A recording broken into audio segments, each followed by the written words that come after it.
할렐루야. 이 시간에는 다니엘서 6장을 강의하도록 하겠습니다. 이 시간 주제는 사저굴에 들어간 다니엘이라는 그 주제를 가지고 다니엘이 어떻게 사저굴에 들어갔으며 거기서 하나님의 역사가 어떻게 나타났는가를 함께 알아보고 은혜를 나누도록 하겠습니다. 먼저 메대왕 다리오 때의 다니엘을 보면은 이제는 바벨론 제국의 주권이 메대와 바사에게로 넘어갔습니다. 이때는 주전 539년이 되는 그때인데 이는 다니엘이 느부갓네살 왕의 첫 번째 꿈을 해석한 대로 신상의 가슴 부분과 팔 부분으로 된 부분이 바로 이 페르시아 제국을 가리키는 바벨론의 멸망 과정은 메대와 바사의 연합작전으로 인하여 공략한 것이나 바사의 고레스 왕이 주도하여 이끌었고 그 지역을 함락시킨 후에 메대의 다리오에게 통치하도록 맡겼던 것입니다. 그래서 메대와 바사는 같은 동족이 통치하므로 이후에 합하여 페르시아 제국이 되는데 이미 제국으로서의 규모를 갖춘 상태이기에 바벨론 제국을 점령한 후에 초대 황제는 하나님께서 200년 전에 이사야 선지자를 통해서 예언하신 대로 포로를 기한시키는 고레스 왕입니다. 그런데 고레스 왕은 주전 558년경부터 바사국을 다스려왔던 왕이었습니다. 그리고 메대는 민족 이름이고 메디아는 그들이 세운 나라 이름으로 불렸는데 아수르 제국을 무너뜨릴 때 바벨론과 메대는 연합하였습니다. 그 이후에 나라를 양분해서 티그리스강 동쪽과 북쪽은 메대가 차지하고 또 바벨론은 서쪽과 남쪽을 차지했는데 이렇게 보면은 이전의 아수르 제국의 그 영토의 원형을 회복했다고 볼 수 있습니다. 그리고 메대는 시악사레스 1세 다음에 그의 아들 아하수에르 왕인 아스티아게스가 왕위를 물려받아 35년 동안 통치를 하는데 이가 바로 고레스 왕의 외할아버지입니다.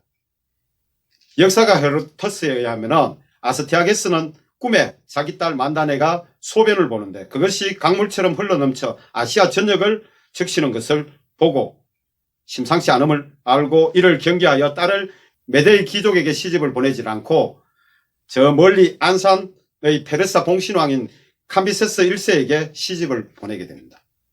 그러할지라도 하나님의 역사는 그대로 이뤄지게 되는데 그 둘의 관계에서 태어난 자가 바로 고레스 왕이었던 것입니다. 그리고 시악사레스 2세인 이 다리오가 고레스 왕으로부터 바벨론 지역의 통치권을 받은 그 이유는 그와 고레스와의 관계 때문에 그렇습니다. 고레스는 어린 시절 외할아버지인 그 메대왕 아스티아게스인 아하수에르 왕의 왕궁에서 자랐기 때문에 외숙부인 시악사레스 2세와 굉장히 친숙했습니다. 이후에 고레스 왕은 바벨론을 정복한 뒤에 그는 외숙부의 딸 가산다네를 아내로 맞이하게 됩니다. 그래서 외숙부이자 장인이 되는 사람이 이 다리오였던 것입니다. 이렇게 돼서 바벨론을 점령했을 때 그 통치권을 다리오에게 고레스 왕이 맡겼던 것입니다. 그렇지만은 62세 된 다리오가 왕권을 맡았지만은 2년 동안 치리하고 그 이후엔 사망을 하게 됩니다. 먼저 다니엘서 6장 1절에서 2절 내용을 보면은 다리오가 자기 뜻대로 고관 120명을 세워 전국을 통치하게 하고 또 그를 위하여 총리셋을 두고 그 가운데 셋 중에 하나가 다니엘이라는 것을 다니엘서 6장 1절 2절에서 알 수 있습니다. 그리고 다니엘에 대한 모함이 6장 3절에서 7절까지 나타나게 되는데 6장 3절에서 다니엘은 마음이 민첩하여 총리들과 고관들 위에 뛰어나므로 왕이 그를 세워 전국을 다스리게 하고자 한지라. 여기서 민첩하다는 것은 다니엘이 영적 통찰력으로 인해 모든 면에서 탁월하여 지혜가 뛰어남을 의미하는 그러한 뜻입니다. 그래서 다른 두 총리와 고관들보다 뛰어남으로 왕이 다니엘을 수석 총리로 세우려는 것을 이들이 알고 다니엘을 모함하기 시작하는 것입니다.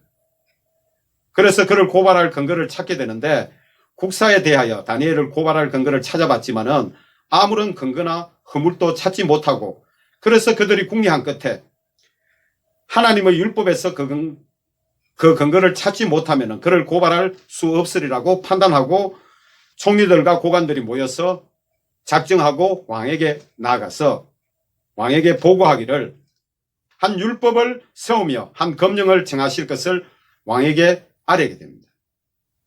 그리고 이제부터 30일 동안에 누구든지 왕 외에 어떤 신에게나 사람에게 무엇을 구하면 사제굴에 던져넣기로 왕에게 건의한 것입니다. 여기서 법률은 아람어 케냠으로서 선언이나 또한 규범을 의미하고 검령은 에사르로서 법적 구속력을 가진 금지 명령을 의미한다고 합니다.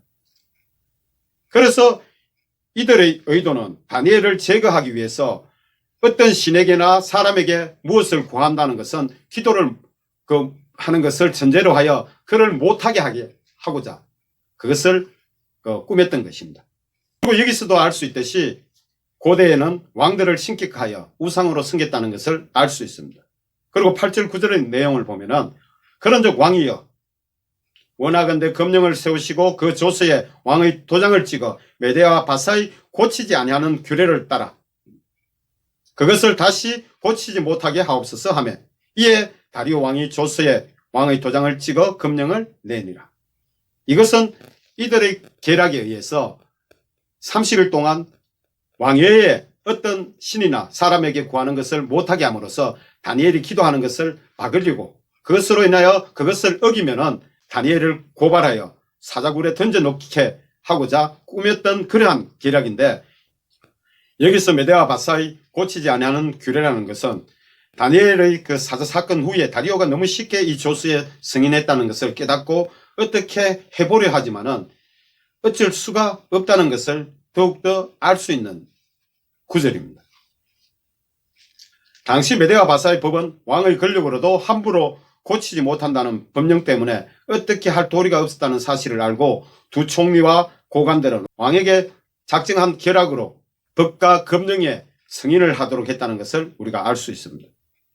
그리고 다니엘의 담대한 믿음과 모함한 자들의 그 참소가 나타나는 내용이 다니엘서 6장 10절에서 14절의 내용입니다.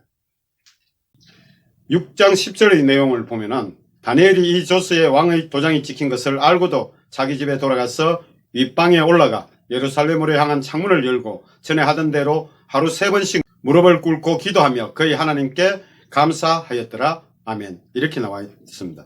시편 50편 23절에서 우리가 알 수 있듯이 감사로 제사를 드리는 자가 나를 영화롭게 하나니 그 행위를 옳게 하는 자에게 내가 구원을 보이리라. 이렇게 하나님이 말씀하신 것처럼 다니엘은 그 말씀을 믿고 저들이 모함한다는 것을 알고도 하나님께 나아갔다는 것을 알 수 있습니다. 그래서 자신의 신앙의 습관에 따라 하나님께 간구하자 계략을 꾸민 이들이 이것을 통해서 다니엘을 고발하게 됩니다. 11절부터 그 내용을 보면은 그 무리들이 모여서 다니엘이 자기 하나님 앞에 기도하며 간구하는 것을 발견하고 이에 그들이 나아가서 왕의 검령에 관하여 왕께 아뢰되 왕이여 왕이 이미 검령에 왕의 도장을 찍어서 이제부터 30일 동안에는 누구든지 왕 외에 어떤 신에게나 사람에게 구하면 사자굴에 던져 넣기로 하지 아니하였나이까 하니 왕이 대답하여 이르되 이 일이 확실하니 메대와 바사의 고치지 못하는 규례니라 하는지라. 그들이 왕 앞에 말하여 이르되 왕이여 사로잡혀온 유다 자손 중에 다니엘이 왕과 왕의 도장이 찍힌 검령을 존중하지 아니하고 하루 3번씩 기도하였나이다 하니 왕이 이 말을 듣고 그로 말미암아 심히 근심하여 다니엘을 구원하려고 마음을 쓰며 그를 건져내려고 힘을 다하다가 해가 질 때가 이르릅니다. 이렇게 되자 왕은 그때서야 이들의 음모를 눈치챘지만은 이미 늦었음을 알고 14절에 심히 근심하여 이 내용을 원어상으로 보면은 매우 불쾌하게 여겼음을 나타내고 있는 그러한 표현입니다. 그래서 이는 다니엘에 대한 왕의 신뢰와 총애가 그만큼 컸음을 알 수 있는데 이러한 왕의 마음을 안 그들은 더욱 법률과 검령의 조서를 근거로 하여 다리오 왕을 독촉하게 됩니다. 그러자 왕도 어쩔 수 없이 법률을 어긴 다니엘에게 다니엘이 의지하는 하나님의 구원이 있기를 바라는 마음으로 명령 내리기를 사자굴에 그를 던지라고 명령을 하게 됩니다.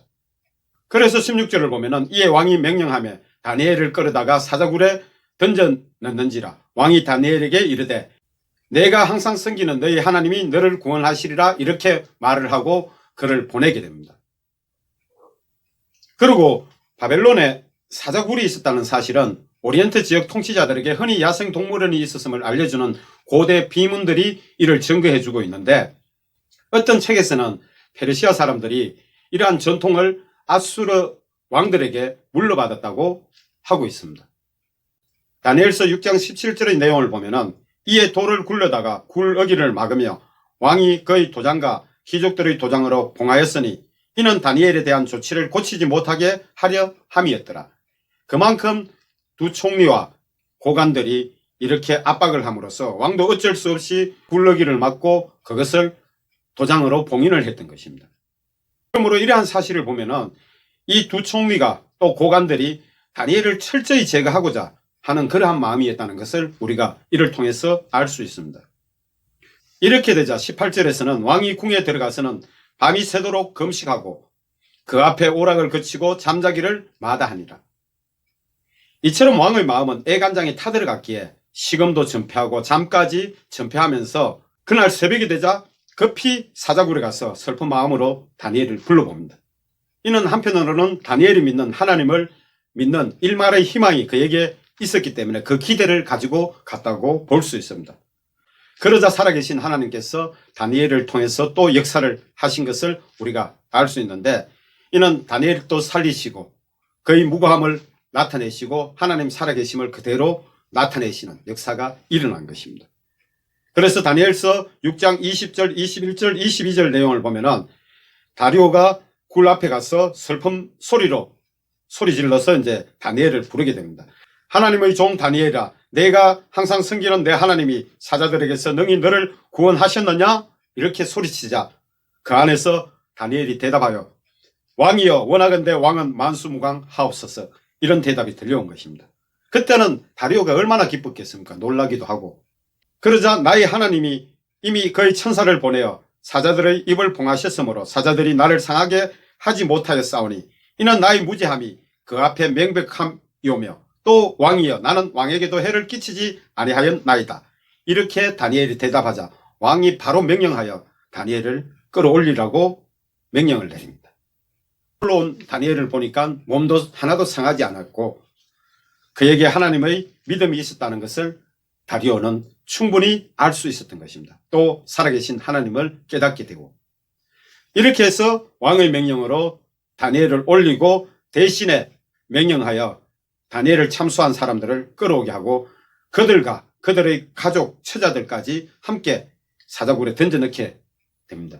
그래서 그들이 굴바닥에 닿기도 전에 사자들이 곧 그들을 움켜서 그 뼈까지도 부숴뜨렸더라, 이렇게 기록되어 있습니다. 이렇게 다리오 왕은 두 총리와 함께 악을 행한 모든 고관들을 그들의 처자까지 그 가족들을 모두 사자의 밥이 되게 하여 몰살시켜 버렸던 것입니다. 그래서 다니엘서 6장의 결론을 보면은 하나님을 경외할 것에 대한 조서를 다리오가 내리는데 그 내용이 25절부터 27절의 내용입니다.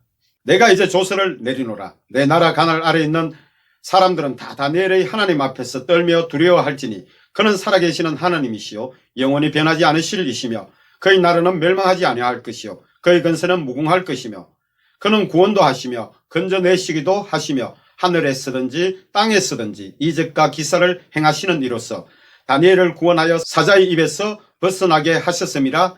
이렇게 조서를 내리면서 모든 백성들로 하여금 다니엘이 섬기는 하나님을 경외하도록 그러한 조서를 다리오가 내리게 됐던 것입니다.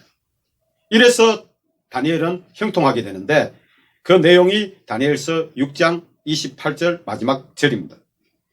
이 다니엘이 다리오 왕의 시대와 바사 사람 고레스 왕의 시대에 형통하였더라. 아멘. 이렇게 해서 다니엘서 6장의 내용을 전부 마치게 됩니다. 할렐루야.